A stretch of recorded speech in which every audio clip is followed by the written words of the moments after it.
Coming up this week on TDL Synth Chat, we're talking to Vulture Culture, also known as Alex Dalliance, and we're talking about getting into analog synthesis and the underrated synths that you can currently buy. So if you want to get an analog synth, a vintage one, and you don't want to pay a fortune, Alex has got some brilliant tips on some that are quite underrated at the moment, but are excellent. He's going to go through why they're good. Some of them maybe the ones to avoid, and we've got a great synth chat talking about his new Matrix 12 and some of the new synths that he's got as well, which are probably on the slightly the high end. But I think you'll enjoy this chat, so let's get straight to Alex. Alex, welcome back to the show. Thank you for having me. Very excited to be here. It's great to get back on. As we were saying before we started recording, your weekly live streams, is it Wednesday evening you do your live streams? Every Wednesday at 9 p.m. Eastern, which I don't know what is the GMT version of that. I should know off the top of my head, but I don't. Oh, right. So it's quite a way off then. Yeah. So that's like... It's a terrible time for me to stream. Yeah. I only do it because every time I poll, like, hey, should I change this to like a time that makes more sense for everybody, for European viewers, and like everybody's like, don't change a thing.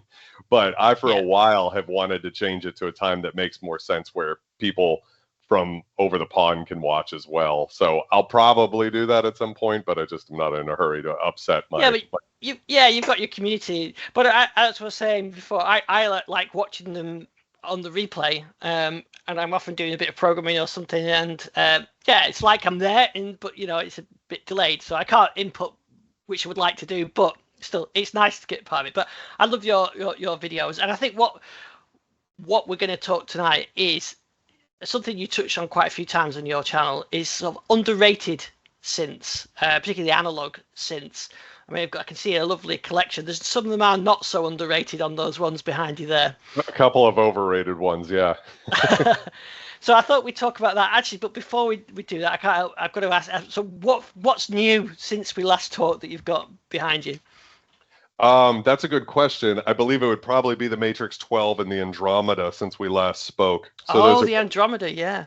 Both very expensive, overvalued synthesizers in terms of what they could do.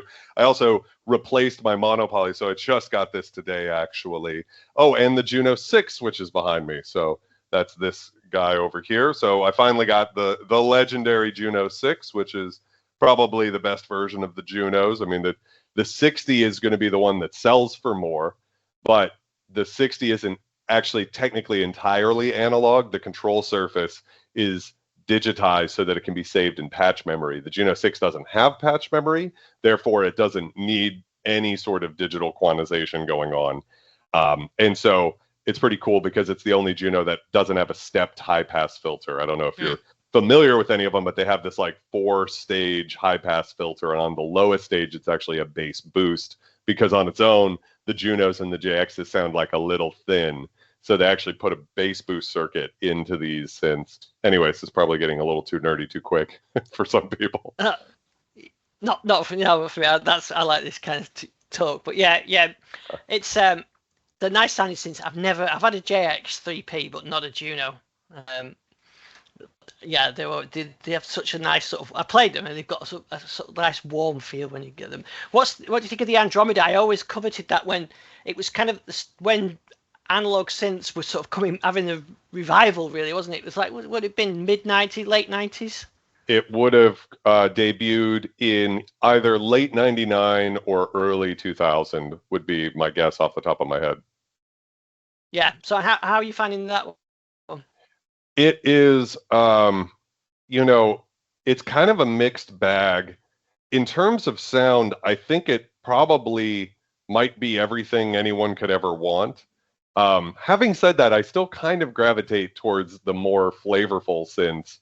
I think it's weird. It's like the only analog synth I've ever heard that can do a really decent virtual analog emulation, like it can sound like a JP-8000 for some reason, and that isn't maybe something that you would spend $4 or $5 grand on necessarily.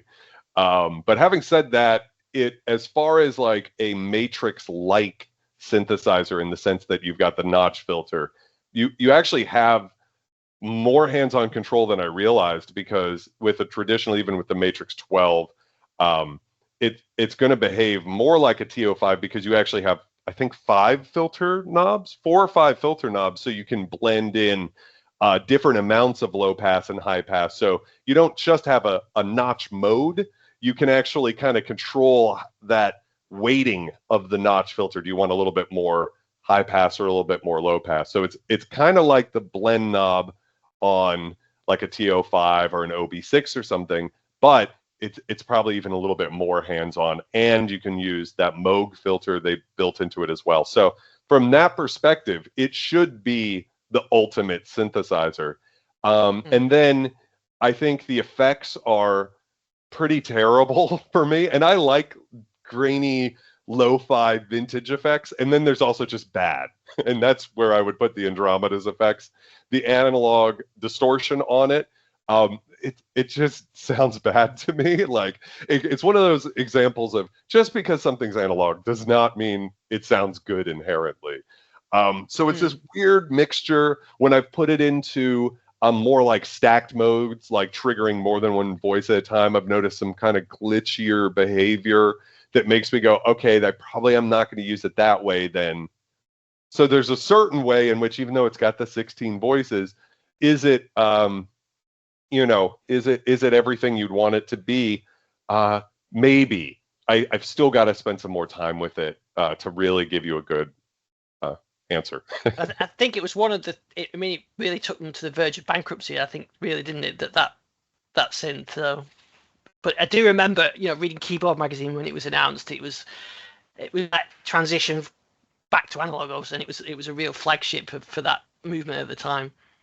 Absolutely. I mean, it predated the Moog Voyager, so Bob Moog coming back to do an analog Moog synth for the first time in a long time.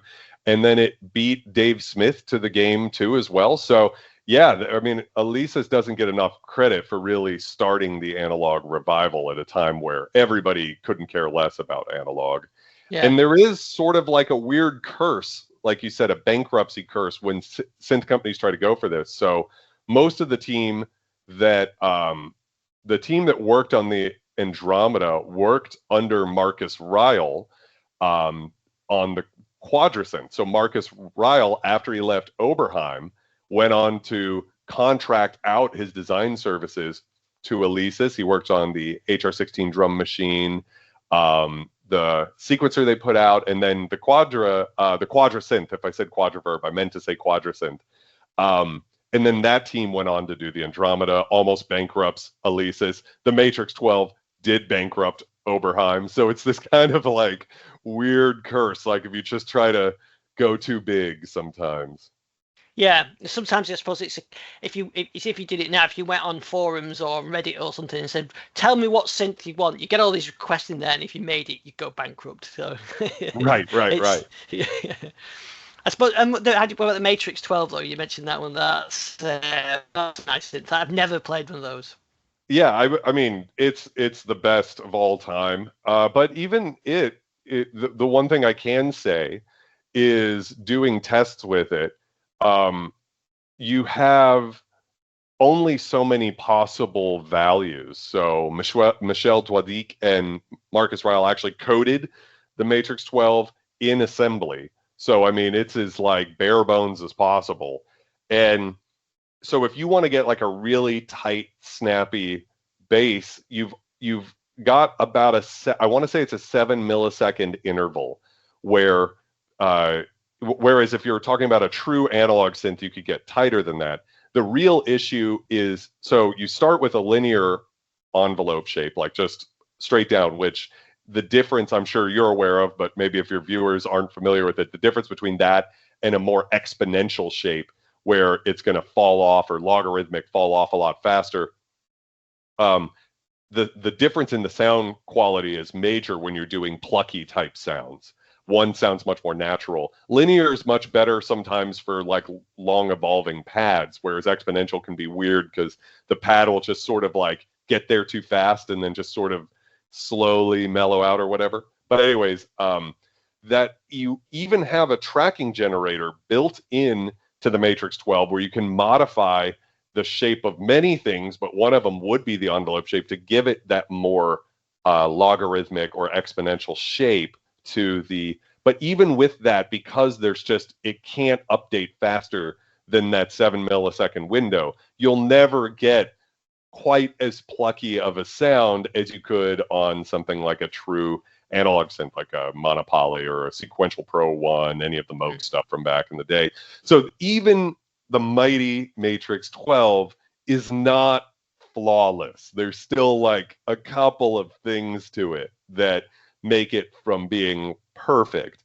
And then the other thing is just the ungodly price. You know, I was able to get this one way. It was just like a miracle that I was able to purchase it. It was still a lot of money, but not nearly as much money as they go for on Reverb. And the thing is that there's no point ever spending that kind of money, even especially with the expander, which is just half the voices of the Matrix 12, but just as good, the exact same voice cards and everything.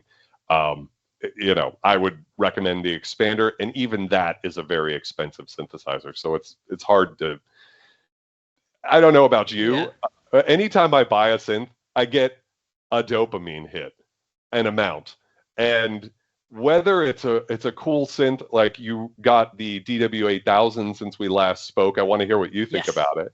For me, I got a very similar dopamine hit when I bought a DW-8000 as I did when I got a Matrix 12. Yes, the dopamine was a little more with the Matrix 12, but you know what I mean? It's always fun to get a new synth and hear how it sounds and create your own patches with it.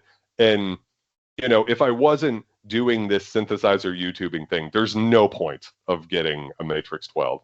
I can kind of justify it by I bought it at such a good price that I could sell it for more pretty much today if I wanted to, even with the market being down. So, but I wouldn't. I think there is kind of like what I would recommend cap on what I would ever spend. What recommend someone spend on a synthesizer? I don't know what you think. Yeah, I think so. And it like you said, it depends on what you're using it for. The DW-8000 I thought was a bit of a bargain.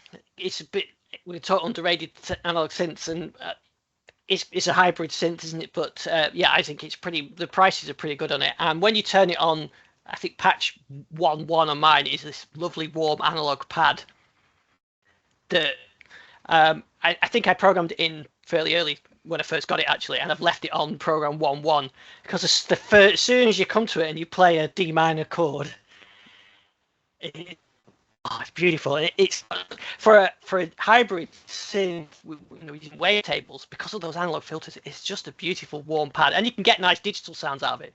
But I was surprised at how warm it sounds. Yeah, it's going to be probably one of the warmer synths that you can possibly buy, and you know, just 2 detuned saws on that synth sound incredible in a way that sometimes even with some of the analog synths, you don't get quite the same lushness. I don't really know what the secret is, because you would think since the oscillators are digital, you wouldn't get that same amount. But for whatever reason, the DW-8000 just always delivers. When it comes to underrated synths, that for me is probably always going to be at the top of the list. I just love that synth. And I'd be curious to know, because you're a big Modwave user, do you feel that the Modwave, especially if you use those old DWGS waveforms, like can it get kind of into the same ballpark? Or you definitely can, yeah. On Modwave and the Multipoly, because that's got the wavetable in as well, you can get quite close. You don't get kind of the analog warmth, instant hit of analog warmth, but you can recreate it. And actually, on the Multipoly, I recreated like for like some of the presets. So I just sat here with the synth, looking at what the parameters were, going over to the Multipoly, setting the same wavetables. The envelopes are. I still don't understand the envelopes really on the DW-8000. There's not ADSR. They've got breakpoints. Oh, 6-stage. Well, yeah. I have a trick. So when you're using any 6-stage envelope, if you move all of the middle faders together, so you have your attack fader, your decay fader, right? And then you have, breakpoint and slope. It's different on different brands. So like the JD-800 has 6-stage envelopes, but they're different than the way they're laid out. Same thing with Insonics. Synths have 6-stage envelopes, but they're different than the Korg 6-stage envelopes. But basically, most of the time, the way it works is if you just pretend those 3 faders are all the same, like sustain, breakpoint, and slope, and you just move them all up and down like they're a sustain fader, then you have an ADSR again. It's a cheesy way to quickly, and then and it's not a bad way to program either, because what I like to do most of the time with a 6-stage envelope is just, instead of when the sound closes down from the ADSR, from the decay to the sustain, and then it just sticks there.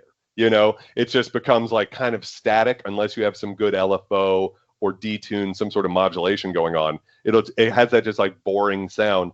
So then if you just have a slow slope and a slightly higher breakpoint, it closes down and then it just slowly opens up. And so I really program like that a lot of times, where I'll move those 3 faders and just not worry about it. I'll just pretend that it's an ADSR, and then at the last second, just add a little bit of movement there at the end, something like that. Yeah, that would be a good tip, actually, because what I was doing was I'd set the wavetables up the same as the source ones. I would look at the envelopes and try and match them, which the ADSR on the multi-poly, but you can emulate the breakpoint and the lobes as well. So I was trying to visualize that. So I actually recreated some of the factory presets pretty much like for like. You might not be, if you're familiar with the synth, you might, but if you hadn't had one and I said which is which, you might not be able to tell which is which. I could get them pretty close. And then I got inspired. I did a few extra ones, like what if there was 4 oscillators on a DW, and they brought out a DW-8000. So I did create some DW-8000 patches for it as well. That's awesome. But yeah, it is really nice, and it's you can tell because it's on the top there, and as soon as I just go and play a chord, and it's instantly, if you're just jamming along trying to write some music, it's in the mix straight away. It's there, right? I'm keeping that part on it. So yeah, I do find it good for that. So I'm glad I got it. I really I do like it. And it kind of reminds me, I've got the MS-2000, and that's got the DWGS, and so nearly all my synths have got DWGS in them at some point.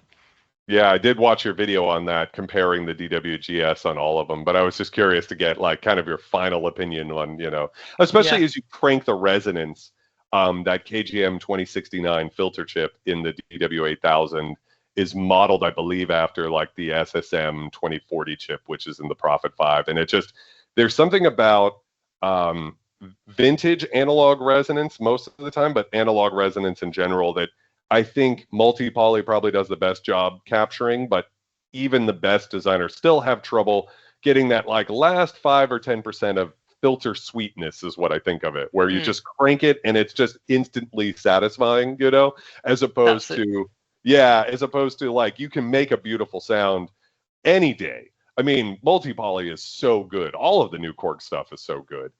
But there is this like a little bit more finessing you have to do a lot of the times to get it right where you want it. Yeah, and the digital delay on the DW actually is I think it's part of its secret as well, because you can get just it gives you that nice stereo feel because you can pan it and you can sort of get that. Yeah, so I think that's so it's surprising that you've got a digital oscillator, a digital delay, analog filter. It probably is the best of the worlds. Then it gives you that really nice sound on it. That for sure. Good investment, that. Yeah, I love that. Talking of investments, what I wanted to sort of talk to you about, because something you talk about a lot on your channel is sort of overrated, underrated synths. You do this great thing, I when we talked about it last time, but you do this great thing where you're giving these synths are rated as you're going through the live stream. I do like that. So I wondered if someone was thinking of getting into, maybe they've got digital synths or they've got VSTs and they're thinking of getting into analog synths. You want to get their own analog synth, a vintage one or a modern one, but what's the ones that are currently underrated that you think are going under the radar a bit, so you get good price rather than sort of a Juno 60 or the ones that the real JX whatever, but the ones that everybody thinks of. What are the ones that we should be looking out for? Well, I actually wanted to touch on, so I want to talk about modern and vintage. Mostly I talk about the vintage stuff because it's more what I'm into. But so without bashing on Behringer too much, I would start off by saying the Behringer Pro-800 is probably not the way to go for someone who just wants to get an analog synth, and they're mostly working with either digital stuff or in the box VSTs, plugins, and stuff like that. And the reason is that on paper, the Pro-800 sounds amazing, and it can be. It's a emulation or a clone of a vintage synthesizer, the Prophet 600, which I have. But what I always try to tell people is, A, the quality standards for that particular synth, and this isn't even applying to all Behringer synths, like I think their monopoly clone actually is pretty good.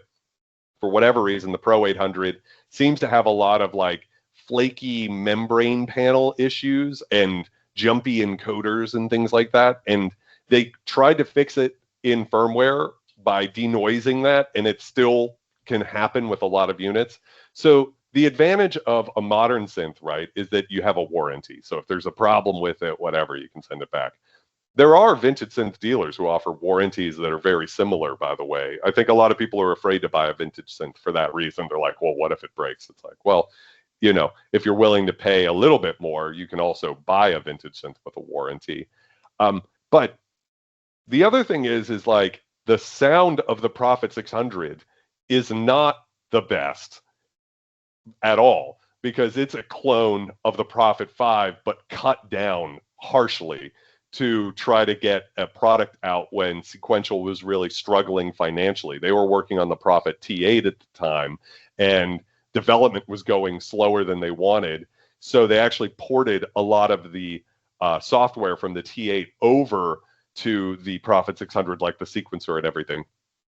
And so it didn't sound great in 1982. And so it's really weird to me that Behringer decided to clone that of all of the synths they could possibly clone. Like when they said they wanted to clone OBXA, it's like, well, obviously that's a very good synth to try and clone. But in this case, it's like it's a clone of a clone that wasn't that great. And the envelopes are very terrible on the Prophet 600. It's the only synthesizer I've ever bought where I really think envelopes matter that much. Like I was kind of niggling the Matrix 12 back there just to say, even a synth that expensive, there still could be a little gripe. But I never worry about the envelopes. It still sounds amazing. Prophet 600, like if you do a pad, just something as simple as a pad, the release shape goes from like flat to like straight down. It just stops kind of halfway through the release. And Behringer faithfully ported that flaw right over into the future. So couple more things about it. I don't mean to be too negative, but the interface is worse than the one from 1982. So it's another way that Behringer is able to keep their prices super low. Is for some reason, like if you think about Sequential Oberheim putting out a synthesizer with a terrible little LED interface, block code type thing, they could never do it. Their brand would be completely devalued. But because Behringer is known for putting out the lower end of the market, they're able to do that, and people just go, oh, they're so great. They're able to get synthesizers out the door for a lot cheaper. But the Prophet 600's actually got a much better interface than the Pro-800. So, and then my final bit of supporting evidence would be, I don't know, are you familiar with Synth Samurai's channel? I think I've seen some of his videos, yeah. He's a super cool guy. A Canadian man through and through, big fan of his channel. He also loves Behringer stuff. He's very like pro Behringer. And I certainly have a bias against them, so I'll own up to that. However, even he didn't keep the Pro-800 because it had so many problems. So to me, when you look at like he's probably the most positive Behringer person that I know personally anyways. And I trust his opinion. And then it's like, even he didn't want it. It really kind of highlights, okay, maybe this was just, again, I'm not really making a greater statement about all Behringer synths, but just this one, because it is so cheap. I think it's like, what is it? It's like $300 something. It's crazy how inexpensive it is. $379. I jotted it down before the stream. So for $379, you could get, for less than that, you could get a Korg Poly-800. So you can get a Korg Poly-800 for like $325 right now with shipping off of Reverb as of the recording of this video. And that is almost like a mini monopoly in the sense that it's a paraphonic synthesizer, but you've got 8 really flexible DCOs in it. So DCOs being digitally controlled analog oscillators like you would get in a Roland Juno synth. So it can do really great warm Juno string type sounds. It's got the same, it's got a great analog chorus. It's not the same one as the DW-8000. They put out a Mark II, which does have the same chorus as digital delay line that can be used as a chorus as the DW-8000. But for $325, so cheaper than the Pro-800, you can get an 8-voice polysynth or 4-voice when you stack the voices. That's really unique. No other synthesizers ever sounded like the Poly-800, but it can do those like vintage tones. So as far as like value goes, I think a lot of times people are like, oh, Behringer has killed the vintage synth market. But this is just like a perfect example of even the Pro-800, which many people consider like the best value synth of all time. You could still get a vintage synth that's kind of comparable. It's got MIDI. You don't have to worry about it. It's super reliable for cheaper. So that would probably be my first recommendation. It's quite a compact form factor, that one, isn't it? That one as well.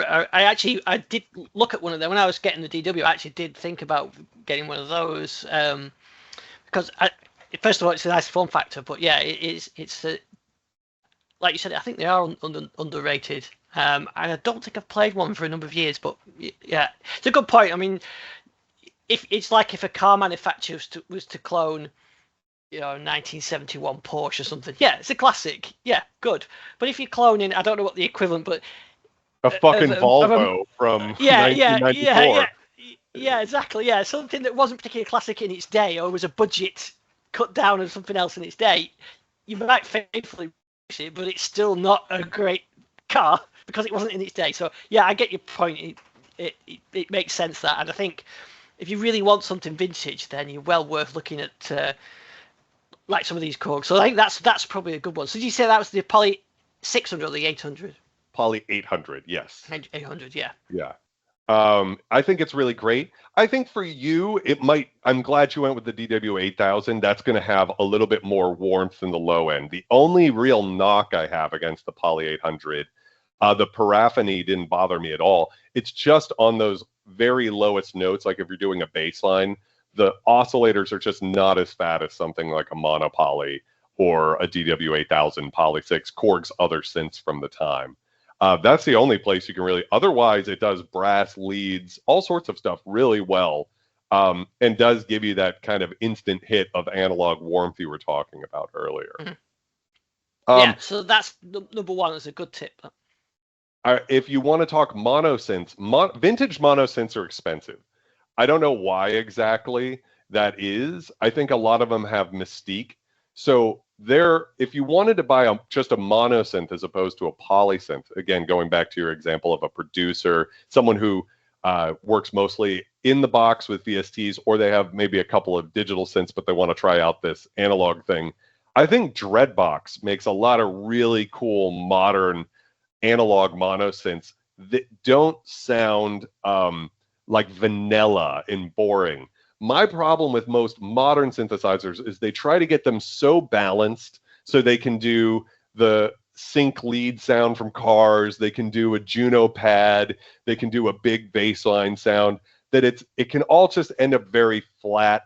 And even if it's all analog, I've heard some synths where I'm like, it reminds me of a VST in the sense that it's just so tame and controlled and measured that you don't get a whole lot of character. The Dreadbox stuff is not like that. All of their synths they're full of character. And I think you can get a Typhon for like $550 or so. And that has all of the sine vibes effects that are so good. So that's a really cool way to get into like an analog monosynth. And there's nothing in the vintage world that is in that price point. You're going to be looking at synths like more like in the 1200 and up range for cool analog monosynths from back in the day. It just kind of is what it is. Yeah. So are there any that, if you were thinking of analog monosynths, vintage ones, are there any that you would think to look at, or is it just you think you're probably better looking at one of the modern ones? So the only two that I think I would have trouble parting with, but the cheaper of the two, and again, kind of saying that the dopamine hit is generally similar between the two synths, the Polyvox. So the Fermenta Polybox from 1982. Oh, So it's just special.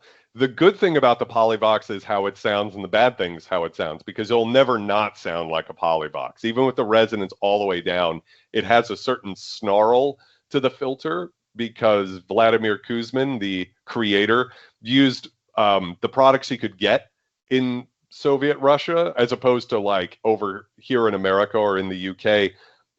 Manufacturers could use the best stuff. He just had to make do, but ended up kind of having a stroke of genius creating the Polybox. There's just nothing in the world that sounds like a Polybox, and it's insanely good for bass lines. And it's just a beautiful, unique synth. The architecture is more or less a clone of a mini Moog, in the sense that you've got your different wave shapes, your filter. You have a bandpass filter, which you don't have on a mini Moog, and you have loopable envelopes like you would have on an Odyssey or something like that you wouldn't have. So there's a few little things, hardwired key tracking and stuff. It's just the most incredibly unique sounding monosynth, and for that reason, and you can get them for about $14.50 right now. I want to say there's one, which is like, okay, they've been cheaper, they've been more expensive, like when they hover closer to $1,600 or $1,900. But $14.50 is a lot of money to spend on a monosynth, in my opinion. I wonder if you share this bias, but for me, I just like being able to play chords. Even if I end up playing a monophonic line, the great thing about a synthesizer is they mostly have mono or legato modes, so they end up being monosynths anyways, if you need them to be. So I'm conflicted on recommending any monosynth, to be honest with you, or any vintage one. But the Polybox, at least with that one, it's like, I don't think anybody who's ever bought a Polybox has ever been like, it's just whatever. yeah. We did a show on the Polybox a couple of months ago. Yeah, and it is a real quirky synth, which I really liked. I would say maybe the one to look at is the one I've got, so I'm biased, is the Gen SX-1000, because there are quite a lot of those around, and they're fairly cheap. I got mine for £30, but yeah, but that was a while ago. But even so, you can see them pretty cheap. And there seems to be a lot of them around as well. So I think that you can get a good deal on them. But they are very, very basic. It's not even pitch bend or anything else on it. Right. I'd love to get my hands on a Wasp. That would be one of those like weirdos that I'd like to. But I forgot about that one, because it's simple isn't always bad. There's some synths that are pretty damn simple that I like. But it's so if I ever get a chance, I'd love to check one of those out. It's what is it, SX-1000 or something? Yeah, Gen SX-1000. Yeah, and you can get there is a VST version, actually. I did an interview with the developer, the VST version of it as well. But yeah, mine's got crackly, noisy pots on there and a dead key and stuff. But I've had it since 1988, so it's kind of special to me, so I wouldn't sell it. But you do see them, a lot of them on Reverb, not particularly dear. So that would be my personal recommendation. That's a good one, actually, and I think I've avoided like a single oscillator monosynth, some of like the soloists and things of the world, but there are times where that's the sound you're going for, and I'm sure it sounds like nothing else. Yeah, that's true. So what would you say? What would the next one on your list be that's worth looking at? Well, to give another like negative, or what I would recommend not doing, is buying more than one DCO based analog polysynth from the 80s. And the reason I say that is, over the years of comparing so many synthesizers on the channel, I found there's a certain class of analog polysynths from the 80s that are very similar. So whether you're talking about your like Korg Poly-61, was their version, the Oberheim Matrix 6, the Kwai SX210 and 240, you've got Roland made a bunch of them. They made the Alpha Junos, as well as the JX3P, JX8P, JX10. You've got your Curtis 3394 based ones, so that would be the Sequential Circuits 6-track in the Akai AX60. Akai also made the AX80, which is a DCO-based one. And then even the Prophet 600, I would throw kind of into this category, even though it has VCOs and not DCOs. It really kind of sounds more like a DC. It doesn't really have any of that extra lushness you would expect from a VCO-based synth. So all of those synthesizers are good.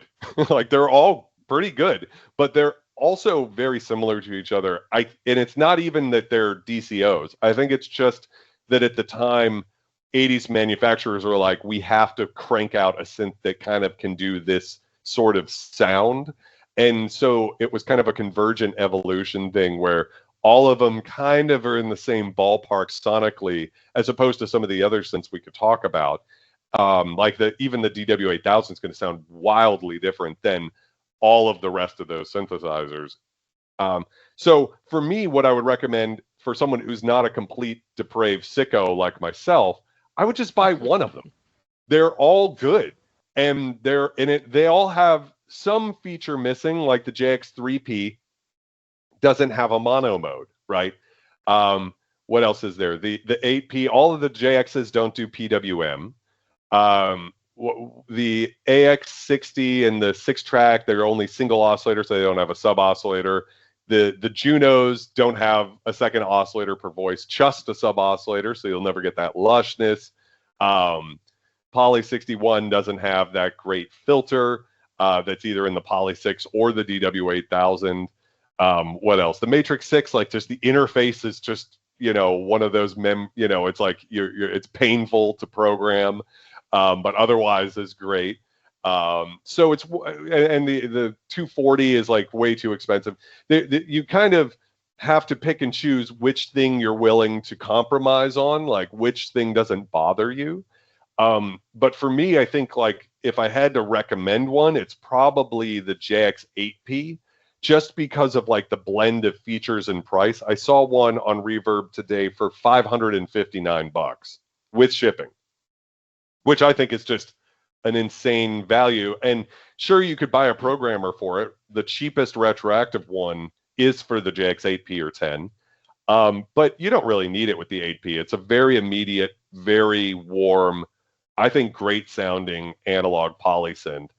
And it doesn't do PWM though. So if like you want to then step up from that, my next recommendation is the Oberheim Matrix 6, which, sort of takes on that lineage of the Matrix 12 behind me and the expander before it.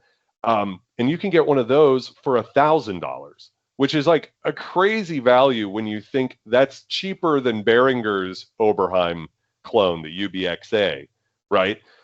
So that you can buy a vintage Oberheim for cheaper than that. Now, of course, like I said, with that synth, you're going to want to use something like a VST editor or something to program sounds, which I know you're familiar with, but there's certainly hardware synth people out there who just do not want anything to do with an editor. Like they want it all right in front of them, And then, like I was saying earlier, the Prophet 600 or the AX60, those are synths that do have one knob per function control. And then you could just say that the sound on the Prophet 600 is like not my favorite, clearly. And the AX60 is great, but it's only got that single oscillator per voice. So there too, you're going to have, it is a VCO, but it's not going to quite sound as lush as even other synths in that same sort of area. So those are kind of my general recommendations right now. Would be like the 8P tends to be the best value to oscillator vintage synth you can get that sounds amazing. Like, throat clearing is a great synthesizer. And then if you want to spend a little bit more, something like a Matrix 6, sometimes you can get the rack mount units for the people who like rack mounts. I like big synthesizers, but a lot of people they don't have the space. You can usually get the 6R or a Matrix 1000 for even cheaper. So those are kind of where I'm at. And then I would just to caveat or finish that thought, and then stop. Just don't buy any more of, if you own one of those synths, you're good. Like you're not really going to get as much magic from any of the rest of them, in my opinion. Yeah, that's good advice. I had a 3P I really liked it, but I just wasn't able to really use it with my setup. I kind of wish I maybe kept it, but that was sort of 15, 20 years ago, so you can't know what you're going to do in the future. And I do think if you're not, I wasn't getting any use out of it, so it made sense to sell it. But yeah, 8p always sounded great. What about if you go for the JX10? Is that pushing you think that's bit into the overrated or valued at the right price kind of market? That's always been one I fancied. Yeah, so I've got it right down here, and it's great. It's the one of all of them that I probably will keep. I think with that one, it's not overrated as a synth. They kind of hover around $1,000 too, but you've got 12 voices, which is pretty awesome what you can do with it. The only thing I would say is comparing that back to back with the JX8P, you really don't need a programmer with the 8P. It's very fast. It's a lot of fun to program, and it's very immediate sounding. The JX10 just has a more labyrinthine way that they set it up. It is one of those synths that has like a little bit of some flaws in like how the MIDI implementation it is. Mine is modified by Vicoven, so it's the Vicoven mod, not the PWM mod, but just the standard that kind of fixes all of that. But with that, with a JX10, you probably want to factor in the price of something like a retroactive programmer or just a VST controller panel, any of that type of stuff too. Just because it's enough of a headache jumping between the inherently bitimbral nature of the synthesizer. That's around the point that my mind starts to melt in terms of like, I can do parameter, like press one button and then move the fader, because that's like, a membrane panel. That's not that bad.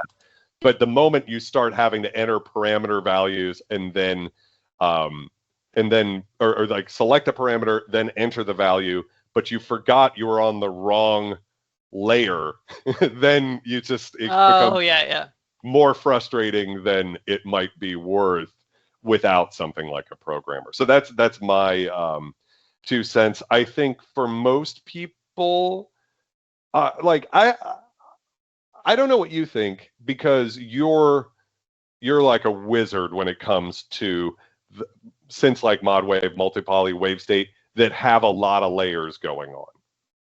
So I would ask you, for me, when it comes to analog synths, I think bitembrality is a little overrated, because it's kind of when you're actually creating a song, it's not bad for every part to kind of fit into its own space, as opposed to when you start really stacking sounds up, and this does go for digital too, where you just start like, it's the biggest bass line anyone's ever heard, right? And then it's the biggest pad anyone's ever heard, and it's the most giant lead anyone's ever heard. It becomes such like a wall of sound. I don't know. Sometimes I think it can be a little like, the synth nerds in us like crave the most like deep architecture a synth can have, but sometimes something like a JX3P can be amazing just because it's like got the immediacy to it. I don't know. What do you think? Yeah, I was doing something with LFO tutorial and LFO state, and the model has got 5 LFOs per layer, 4 layers. You've got the motion sequencer, which you can make into an LFO, which is 4 and per layer, and you've got looping envelopes. So you could use those. So I was thinking you could probably have like 40 different LFOs. That's just that's just too much, isn't it? And I think sometimes, especially for an analog synth, you want that simplicity, and I think actually it's the limitations that breeds the creativity. You can have both. You can have extremes of be able to do anything you want, which I love about the multipoly. But sometimes, when I'm programming multipoly, I make myself have limitations to get the sound that I want or to get something creative. So I'll force myself to use only the parameters that the DW's got, or I was working on a CS80 set, which has got a lot more parameters, but still force myself to only use the high pass and the low pass type filters in their way that the CS80 does, and that is sort of gives you that spark your imagination sometimes when you do that. Takes you down a completely different path than you would go if you just have kind of like a synth that can kind of do everything, right? Because then you have a tendency. Just like I know that when I'm playing on my streams, I tend to sort of do the same chord progressions to demo things. It's like you sort of make sounds the same way if you don't have some sort of roadblock in front of you that makes you go, okay, how am I going to get this type of sound a different way? Like you said, if it's a CS80, you're sort of stuck with that dual filter architecture. If you want to have a bandpass, you got to kind of set those cutoffs right to where you want them, things like that. Yeah, so I think, especially as we're saying, if you were starting out into analog synthesis, getting analog poly, a simple analog poly will teach you way more about analog synthesis than getting a CS80. Because I think if you were a beginner trying to get a CS80 in front of you, that's just it's very overwhelming. But you get a Poly 61, you can learn that quite quick, learn it well, and then move on perhaps. Yeah, and it's also about the sound of it. And again, I'm not a analog snob in the sense that I think that digital can't make sounds as good or better than analog, but it does have a tendency, especially with the vintage ones, to give you that sort of immediacy. With my synth that I keep, even though I could probably get the sounds with my JX10, is the Alpha Juno 2, Yes. which is the one with velocity and aftertouch. So that's another really great one. You can get one of those for $540, right? And it only has that single oscillator, but it's very flexible because they put some really complicated wave shapes in that I've never seen on any other analog synth, like a sawtooth, but with like a bunch of little chips taken out of it, and stuff, because they were trying to go for those digital sounds. Roland was really late in the game to transition to digital synths. They were like 4 years late, which in those years was a big deal. And so the Alpha Juno in 85, they were trying to like put out a synth that kind of could sound digital to compete with the DX7, which was the hotness at the time. But what I love about the Alpha Juno is it forces me to not use two detuned oscillators. It's like, how often does my sound design, if you want to call it that, come down to detuning some oscillators and cranking the resonance, whatever? It's like I have to come up with a different way. And because of that, you could get some really beautiful sounds out of that synthesizer. I always think of it as like being so clear sounding and brassy and bright, but not like when a digital synth sounds like a sort of a fake plasticky brightness. It never sounds like that. It's a really great sounding synth. And again, super underrated in terms of $540 is actually cheaper. It's cheaper than a Dreadbox Nymphs, which is their sort of Juno style synth. I think the Dreadbox Nymphs is an amazing synthesizer, but for the same money, you actually can get a vintage Juno, right? Which is what the Nymphs is sort of going for. So it's again an example of the idea that like vintage synths are just crazy expensive. Of course, it's true for like 10 or 12 of them, but the rest of them are actually pretty affordable, I think, most of the time. Yeah, that's a really good call, the Alpha Juno. I think perhaps it's the Alpha wheel and the little display that puts people off because they want hands-on controls. But I don't. From when I have played one, it's not particularly difficult. You select your parameter and then select your value. It's not brutal. For anybody who's not afraid of a computer, you just get a free software editor, and then it's as quick as using the editor of any of the synths that you program on your channel. And then for those people who really like will spend the extra money, I have the Retroactive programmer for it. The Retroactive stuff has gone up in price, a bunch of them. So I understand that some people are like, I don't want to spend as much on the programmer as I spent on the synth. I just think of it as like, if it was $540 for the programmer and $540 for the synthesizer, I don't know what the prices are right off the top of my head for the programmer anyways.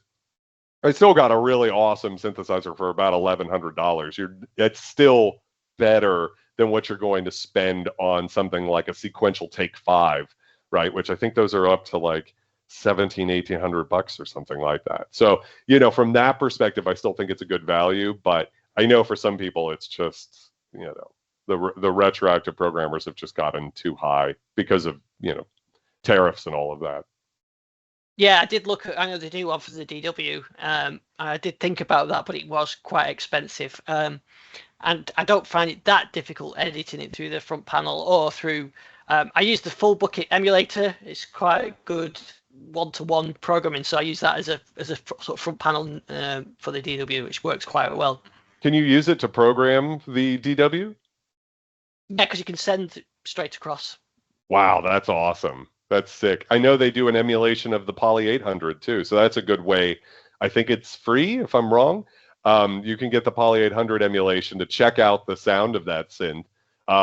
And then if you like it a lot, you can always, go for it. And same thing with probably a bunch of the other synths that they emulate. But I didn't know you could use it as a programmer. That's awesome. Yeah, it's really good. I do use it. You can use it as a librarian as well because you can kind of manage it within the emulator, and then you can send it down in batches. It was very helpful when I was emulating some of the sounds to recreate, because you can see the parameters easier on the display than you could, just looking at the synth. So yeah, I found it quite helpful for that. Really, the other synth that I always go back to as being just, if you want an analog synth and you can spend just a little bit more than the Matrix 6, the Korg Poly-6 that I have behind me. I don't know which is the best way to stand so you can see it. I think this is the best way. Yeah. It's the best, and it's highly underrated. In fact, we did a stream on it this past week, and against the Juno 6, which is, of course, probably one of the most legendary analog synths of all time.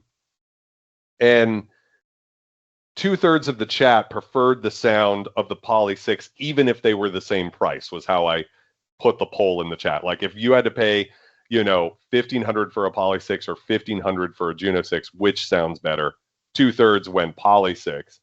And I myself thought the Juno 6 sounded great too.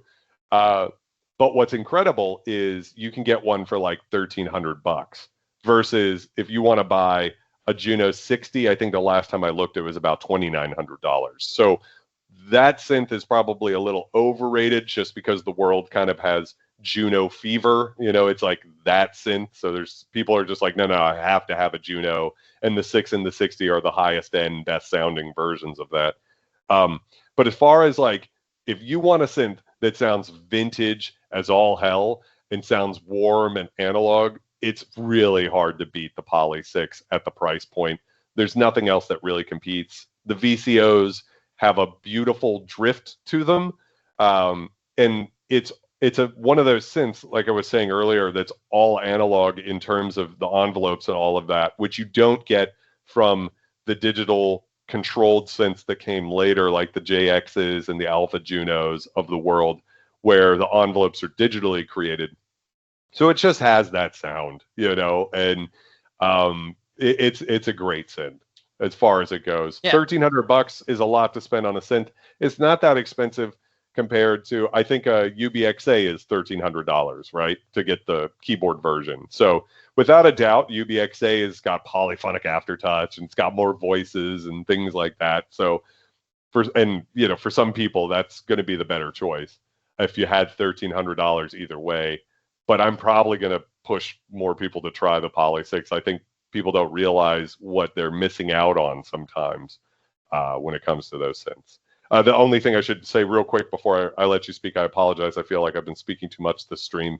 But they do have a battery leak issue. So Korg had a brilliant idea, which is, what if we put a rechargeable battery in our synths? That way you never lose your presets. Because back in the day, every 2 or 3 years when that battery would die, you'd lose all of your presets in the synth, and then you'd have to put a new battery in and then make all of your presets again. And it was kind of like, it sucked. So they were like, let's put a rechargeable one. The only problem is if you left the synth off long enough, the battery explodes and spews acid all over the motherboard.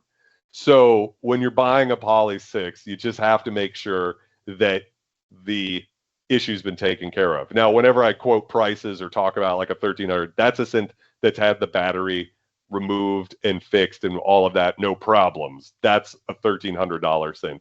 So just, that's my only caveat about that synth. All of the Poly 6 I ever see on Reverb have had the issue taken care of. They basically won't exist if they haven't had the issue taken care of at this point, because it's a 40-something-year-old synth.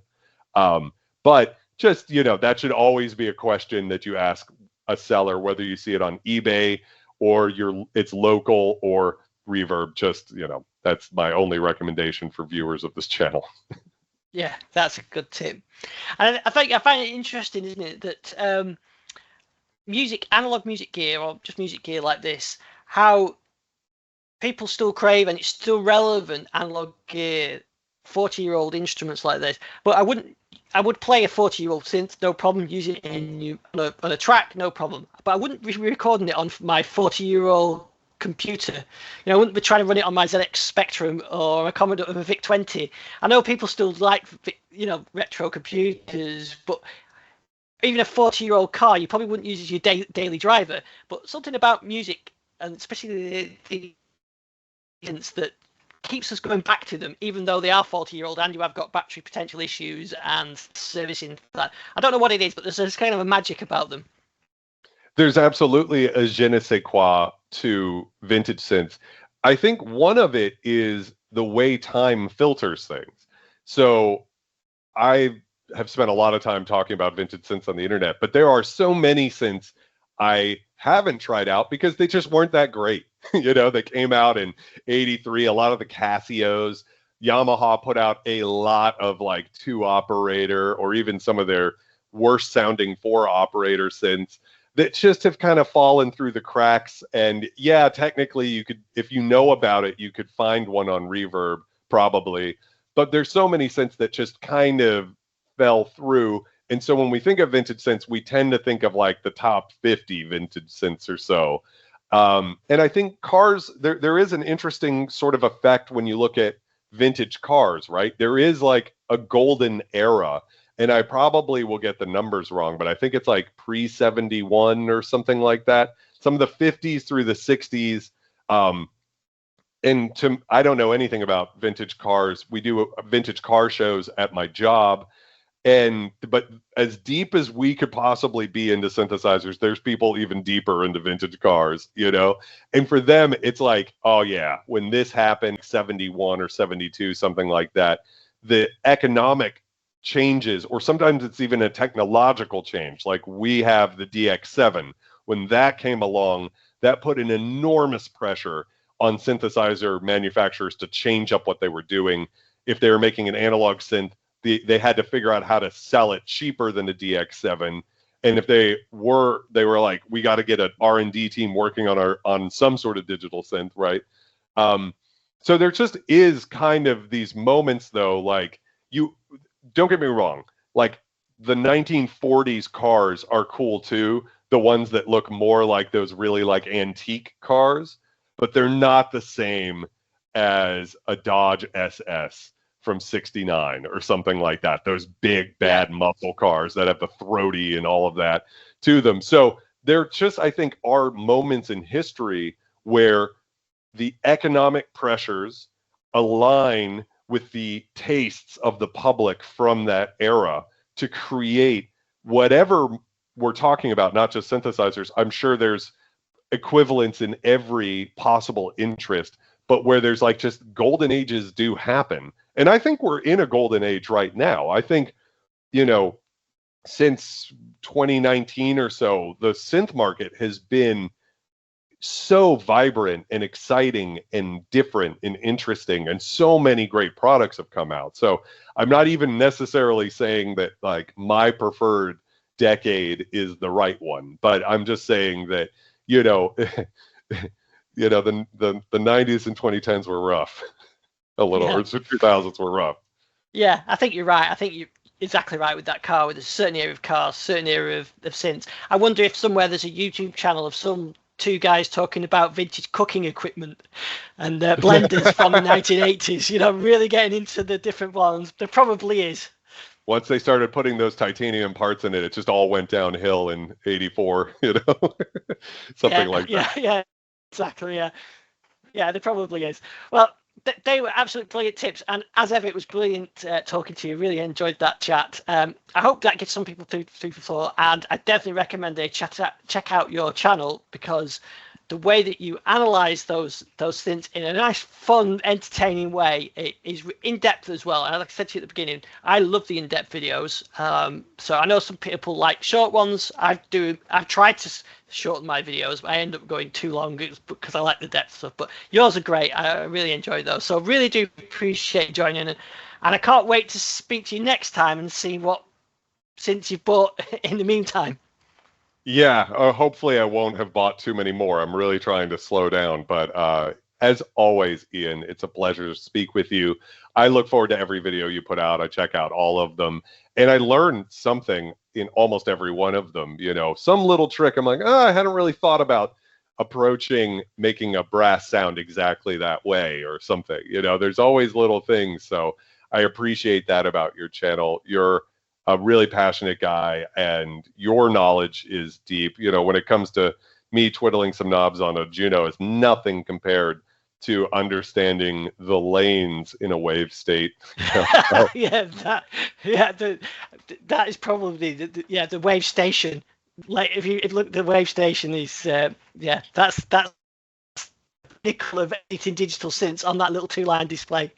Yeah, it's now just I'd rather just sell my blood than become a wave station YouTuber. I mean, I love the sounds of the initial presets, but programming it's just out of the question. Yeah. Well, as ever, brilliant to talk to you, and I'll include a link to your channel on the description on the show with the video, and we'll do this again soon. Anytime, my friend. Thank you so much for having me.